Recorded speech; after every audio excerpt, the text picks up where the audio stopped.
Hello बच्चों, कैसे हैं आप। हम उम्मीद करते हैं हमारे सभी प्यारे प्यारे बच्चे बहुत अच्छे होंगे, घर में खूब अच्छी पढ़ाई कर रहे होंगे, है ना। तो आपको याद होगा, जैसा कि कल के वीडियो में हमने चैप्टर को कंप्लीट कर लिया था।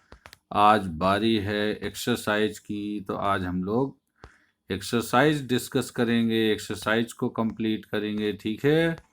तो आप लोग भी एक्सरसाइज को ध्यान से समझिए, ठीक है। और एक्सरसाइज को आपने कॉपी में अपने नोट्स बनाइए, ठीक है। तो पहला क्वेश्चन क्या है बच्चों, ध्यान से देखिए। Do you find that all living beings need the same food. क्या तुम जानते हो कि सभी जीवधारी, लिविंग बीइंग्स मतलब जो जीवित हैं, जो सांस लेते हैं, जो खाना खाते हैं, जिनके शरीर में वृद्धि होती है, जो बढ़ते हैं, उनको क्या कहते हैं, लिविंग बीइंग्स कहते हैं। तो क्वेश्चन कह रहा है कि क्या तुम जानते हो कि ऑल लिविंग बीइंग्स जो होते हैं उन्हें सेम काइंड ऑफ फूड, एक ही तरह के भोजन की जरूरत होती है। तो आपका उत्तर क्या होगा, सोचिए सोचिए। अगर हम आपसे पूछें कि बताइए गाय क्या खाती है, तो आप बताएंगे गाय ग्रास खाती है, हे खाती है, ऑयल केक खाती है, ठीक है ना। लेकिन क्या गाय मांस खाती है क्या, नहीं, ऐसा तो हम सोच भी नहीं सकते, ठीक है ना। तो गाय कैसी है, हर्बीवोरस है। लेकिन अगर हम शेर की बात करें, तो अगर हम शेर को जू में जा कर के देखें और कभी हम शेर को जो है फल दे दें, कोई केला या कुछ ऐसी चीज़ें, या फिर उसे घास दें, भूसा दें, तो क्या वो खाएगा, नहीं खाएगा। मतलब अलग अलग जो लिविंग बीइंग्स होते हैं उनके अलग अलग भोजन की आवश्यकता होती है। मतलब सभी जीवधारियों को, सभी लिविंग बीइंग्स को एक ही तरह के फूड की आवश्यकता नहीं होती, ठीक है। अगला क्वेश्चन क्या है, name 5 plants and their parts that we eat. कह रहा है आप ऐसे 5 प्लांट्स के नाम लिखो और उनके उन पार्ट्स को लिखिए जिनको हम खाते हैं, ठीक है। फॉर एग्जाम्पल बताइए बताइए, जैसे मान लीजिए हम मस्टर्ड की बात करें, ठीक है ना। मस्टर्ड मीन्स क्या होता है, सरसों। तो सरसों की जो लीफ होती है उसका हम क्या प्रयोग करते हैं, जब ग्रीन लीफ मिलती है बाजार में तो खरीद के लाते हैं, उसका साग बनता है ना, तो वेजिटेबल बन जाती है। लेकिन वहीं जो सरसों के सीड होते हैं उनसे क्या निकाला जाता है, तेल निकाला जाता है, ठीक है ना। तो जो मस्टर्ड है उसके हम कौन कौन से पार्ट यूज करते हैं भोजन में, एक हो गया लीफ, दूसरा हो गया सीड, ठीक है ना। इसी तरह से हम दूसरे प्लांट का कोई नाम लेते हैं, तो दूसरे प्लांट में मान लीजिए हमने क्या ले लिया, मैंगो, ठीक है। तो मैंगो में हम क्या खाते हैं, क्या मैंगो की लीफ खाते हैं आप, नहीं। रूट खाते हैं आप, नहीं, ठीक है ना। और फ्लावर खाते हैं आप, नहीं। तो क्या खाते हैं आप, आपको याद है, आप जो है मैंगो का क्या खाते हैं, फ्रूट। कौन सी चीज खाते हैं आप, फ्रूट खाते हैं, ठीक है। तीसरा अगर हम बात करें तो आप बनाना की बात कर सकते हैं। तो बनाना में भी हम केवल क्या खाते हैं, हम उसके फ्रूट को खाते हैं। हाँ, कहीं कहीं पर उसका जो स्टेम होता है उसके स्टेम की सब्जी भी बनाई जाती है, वेजिटेबल भी बनाई जाती है। अगर हम पोटैटो की बात करें तो पोटैटो में हम क्या खाते हैं, वो जो आलू आती है घर में, क्या है, कौन सा पार्ट है। हालांकि वो जमीन के नीचे होती है, लेकिन पता है आपको वो रूट नहीं है, वो क्या है, स्टेम है। तो पोटैटो का कौन सा पार्ट खाते हैं हम, स्टेम, ठीक है। समझ में आ रहा है। अगर हम व्हीट की बात करें तो व्हीट में क्या खाते हैं, जो गेहूं का दाना है वो क्या है, वो सीड है, ठीक है। तो इस तरह से आपको 5 प्लांट्स के नाम लिखने हैं और उनके कौन कौन से पार्ट हम खाते हैं उनके नाम लिखने हैं, ठीक है। कर लेंगे बच्चों, वेरी गुड। क्वेश्चन नंबर 3 में क्या कह रहा है, match the item given in column A with that in column B. Column A में जो लिखे हुए हैं और कॉलम बी में जो लिखे हुए हैं उनको आपको क्या करना है, मैच करना है। ठीक है, तो जरा समझते हैं क्या क्या दिया हुआ है। कॉलम ए के पहली लाइन में क्या दिया है, मिल्क, कर्ड, पनीर, घी। ठीक है, दूसरे में दिया है स्पिंच, कॉलीफ्लावर, कैरेट। फिर क्या दिया है, लायन एंड टाइगर। फिर क्या दिया है, हर्बीवोरस। ठीक है, अब इधर कॉलम बी में क्या लिखा है, ईट अदर एनिमल्स। ठीक है, मतलब अब आपको सोचना है कि कॉलम ए में कौन सी ऐसी लाइन में कोई ऐसे वर्ड लिखे हैं जहां पर ये आ जाए ईट अदर एनिमल्स। तो यहाँ पर आ जाएगा लायन एंड टाइगर। लायन और टाइगर जो होते हैं वो दूसरे एनिमल को खाते हैं, क्योंकि वो कैसे हैं, कार्निवोरस हैं, वो मांसाहारी हैं। ठीक है, कॉलम बी का दूसरा पार्ट क्या कह रहा है, ईट प्लांट एंड प्लांट प्रोडक्ट। तो जो लोग प्लांट्स या प्लांट से मिलने वाली चीज़ों को खाते हैं उनको क्या कहते हैं, आपको याद है ना, हर्बीवोरस कहते हैं। तो कॉलम ए में हर्बीवोरस कॉलम बी की सेकेंड लाइन के साथ मैच हो जाएगा, कॉलम ए का थर्ड लाइन का कॉलम बी के फर्स्ट लाइन से मैच हो जाएगा। ठीक है, इसी तरह से आर वेजिटेबल्स, तो यहाँ पर जो स्पिंच, कॉलीफ्लावर और कैरेट हैं ये क्या हैं, वेजिटेबल हैं। और मिल्क, कर्ड, पनीर, घी जो कॉलम ए की फर्स्ट लाइन में दिया है वो सब क्या हैं, ऑल आर एनिमल प्रोडक्ट, वो सभी जानवरों से मिलते हैं। तो पहले एक कॉलम ए की पहली लाइन कॉलम बी की चौथी लाइन से मैच कर जाएगा।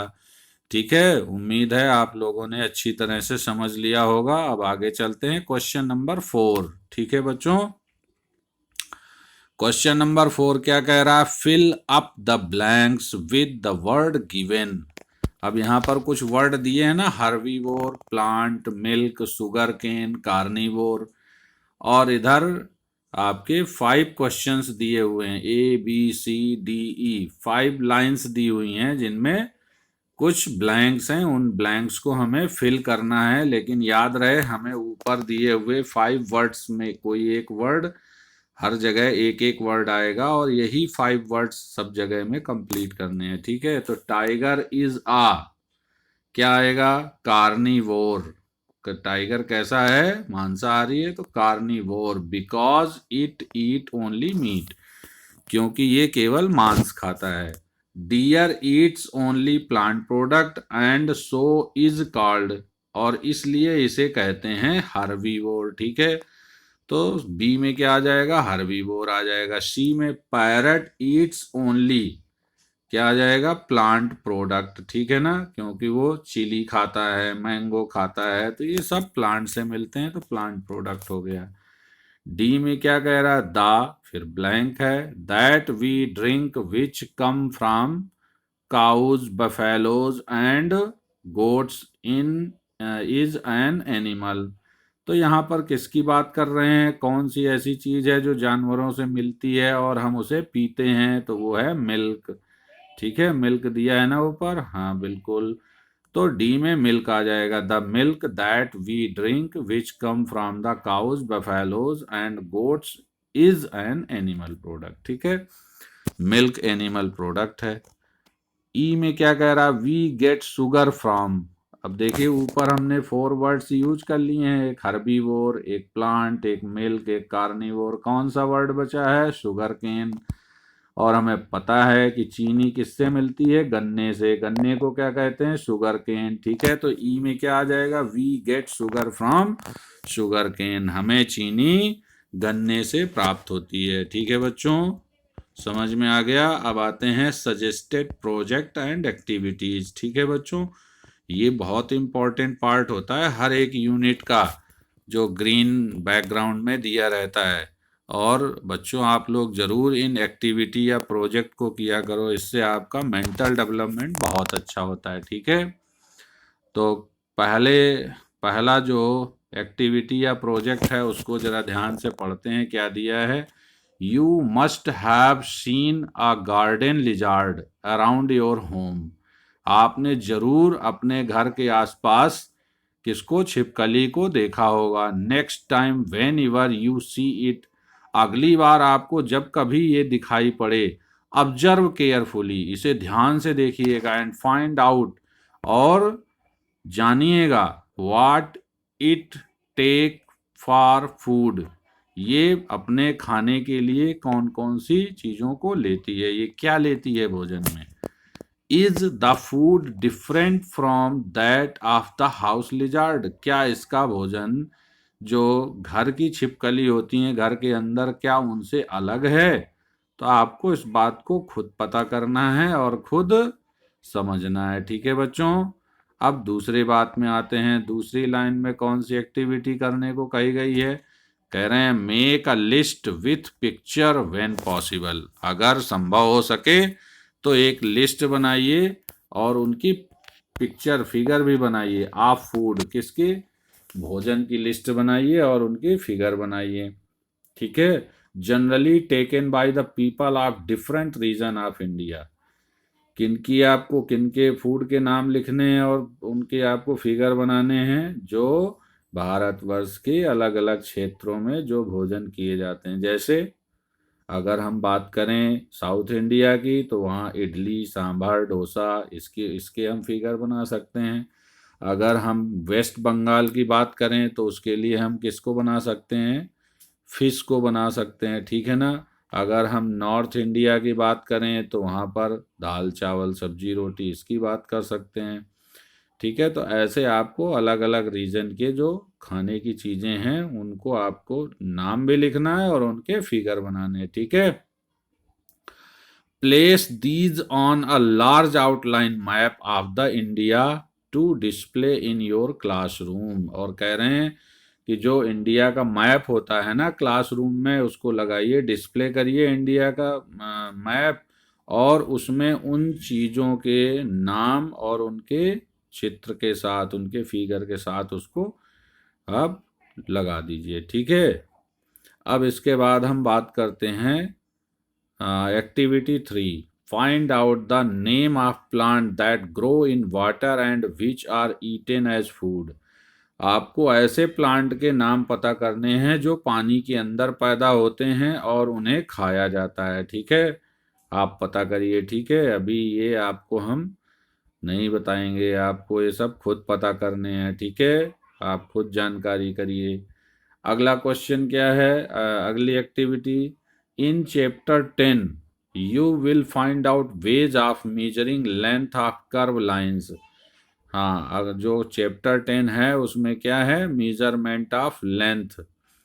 ठीक है, तो मेजरमेंट ऑफ लेंथ में आप निश्चित रूप से जो है हर एक चीज़ की लंबाई को नापना जरूर सीखेंगे। तो यहाँ पर कह रहा है measuring length of curve lines, curve line मतलब जो मुड़ी हुई लाइनें होती हैं उनकी लेंथ को मेजर करना है। In your mathematics class you will learn to prepare bar graph, और आप मैथमेटिक्स क्लास में क्या क्या तैयार करते हो, बार ग्राफ भी सीखते हो। आफ्टर यू लर्न दीज, जब आप ये दोनों चीज़ें सीख जाएंगे, ठीक है ना, किस तरह से किसी वस्तु की लंबाई को नापा जाता है और बार ग्राफ कैसे बनाया जाता है, ये मैथ में सीख जाएंगे, और लेंथ नापने के लिए आप साइंस में सीखेंगे। Try the following interesting project, उसके बाद आप ये जो है प्रोजेक्ट को ट्राई करिएगा करने को। ठीक है, प्रिपेयर सम स्प्राउट्स ऑफ मूंग, क्या करना है आपको, मूंग के स्प्राउट्स बनाने हैं। And discuss in the chapter, और फिर आपको डिस्कस करना है। Wash them in water every day, उनको आपको क्या करना है, पानी में प्रत्येक दिन धोना है। And drain all the water, let them grow, सारा पानी बहा देना है, फिर उसके बाद आपको उन्हें बढ़ने देना है, तभी तो अंकुर निकलेगा ना जब आप उनको बढ़ने देंगे।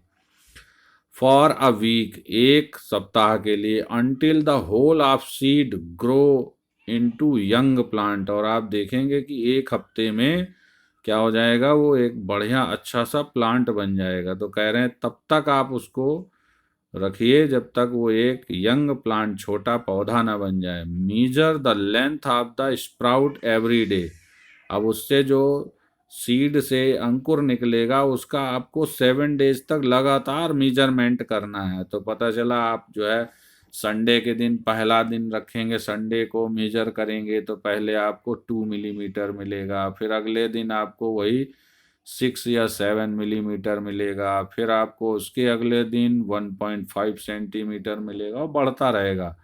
और हो सकता है 7 डेज में वो लगभग आपको 10 सेंटीमीटर के आसपास मिलेगा। ठीक है ना बच्चों? मीजर द लेंथ, ठीक है, यूजिंग आ स्ट्रिंग। आपको क्या करना है, एक स्ट्रिंग का इस्तेमाल करते हुए डेली मेजर करना है उसको। Take care that they do not break. हाँ, इस बात का तो बहुत ध्यान रखना है, क्योंकि अंकुर जो होता है उसका वो बहुत ही सेंसिटिव होता है। आप उसको पकड़ के अगर सीधा या खींचने का प्रयास करेंगे तो टूट जाएगा। आपको सीधा नहीं करना, वो जैसा मुड़ा टेढ़ा मेढ़ा होगा वैसे ही रखना है। Prepare a bar graph of the number of sprouts having length in different range. और आपको फिर क्या करना है, बार ग्राफ बनाना है। किसका? Number of sprouts. आपको उनकी गिनती भी करनी है कि कितने स्प्राउट्स हैं जिनकी जो लेंथ है डे बाय डे अलग अलग बढ़ रही है, डिफरेंट रेंज में। किसी की कम बढ़ रही होगी, किसी की ज़्यादा बढ़ रही होगी, तो उस हिसाब से आपको बनाना है। ठीक है। अगला है थिंग्स टू थिंक अबाउट। ठीक है, वस्तुएं जिनके बारे में सोचते हैं। Does everyone around you get enough food to eat. अरे वाह, कितनी गंभीर समस्या की बात कर रहे हैं। कह रहे हैं आपके आसपास हर एक व्यक्ति, क्या उसके पास पर्याप्त खाने की चीजें हैं? कभी आपने जानने का प्रयास किया है कि आपके मोहल्ले में, आपके आसपास जो लोग रहते हैं उनके घर में खाने की पर्याप्त चीजें हैं? इफ नॉट, अगर नहीं है, देन वाई, क्यों? आपको इसका आंसर लिखना है। ठीक है। What are the ways we can think. वो कौन कौन से तरीके हैं, वी कैन थिंक, हम सोच सकते हैं, of to avoid wastage of food. और आपको उन तरीकों के नाम लिखने हैं जिनसे खाने का वेस्टेज क्या हो, कम से कम हो, या खाने का वेस्टेज ना हो। अवॉइड वेस्टेज ऑफ फूड मतलब जितना ज़रूरी है उतना ही थाली में आप परोसें। आपको और भूख लगे और इच्छा करे तो आप अगली बार फिर मम्मी से मांग लें, लेकिन इकट्ठे बहुत सारा खाना थाली में परोस के ना रखें। ठीक है। इससे क्या होगा, खाने की बचत होगी। और मम्मी लोगों को भी ध्यान रखना चाहिए, पहले से पूछ लें कि कितना कौन खाएगा, थोड़ा सा अंदाज़ा लेकर के तब खाना बनाएं, जिससे खाने की बर्बादी ना हो। खाना बचेगा तो दूसरों के लिए भी वो खाना मिल पाएगा। अगर सब लोग खाने की बर्बादी करेंगे तो देश में खाने की कमी हो जाएगी। फिर जिनके पास पैसा है वो खरीद करके खाना खा पाएंगे, लेकिन जिनके पास पैसा कम है वो शायद भूखे रह जाएंगे। ठीक है बच्चों, इसलिए हमें सबका ध्यान रखना है। ठीक है। अच्छा, ओके बच्चों।